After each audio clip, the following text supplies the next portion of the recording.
know that one of the key Millennium Development Goal 6, was to begin to end the AIDS epidemic. And very good global progress has been made in relation to that. And one of the countries where very good progress has been made has been Zimbabwe. The epidemic has been a very large epidemic of HIV in Zimbabwe. 4% of the global total of people living with HIV are in Zimbabwe. If we look at the question of AIDS death, 4% of all people dying of AIDS across the globe in 2013 were in Zimbabwe.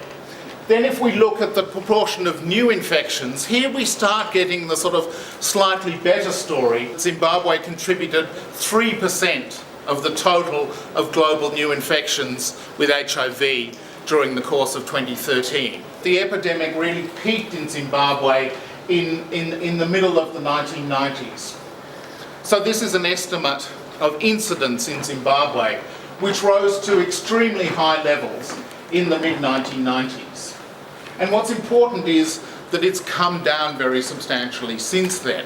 One of the reasons why there is so much concentration on antiretroviral treatment is that now we know that in the current era of antiretroviral treatment, effective treatment can in fact give people a more or less normal lifespan. Ending AIDS means that AIDS should not be a public health threat to any country. And so what would that look like for Zimbabwe? Well, it would actually look like number of new infections down from around 100,000 in 2010 down to 10,000 by 2020. And if we achieve these by 2020, then a decade later, by 2030, the end of AIDS is something that is in prospect. UNAIDS has been focusing on the idea of the 3 90s, of 90% of people with HIV being diagnosed, 90% of those on treatment, and 90% with viral suppression. So the country is, of course, as we know, a very young country if you look at the whole of the demographic picture. And so I think one of the areas where there really needs to be clear concentration is in relation to effective youth strategies. One of the important parts of the response needs to be the desire to leave no one behind.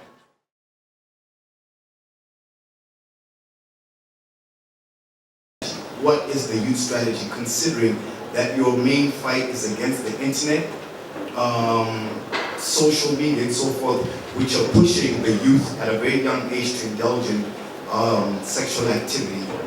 Is there a mechanism that is in place to make sure that the resources and the funding that come into Zimbabwe are spent according to what they're supposed to be?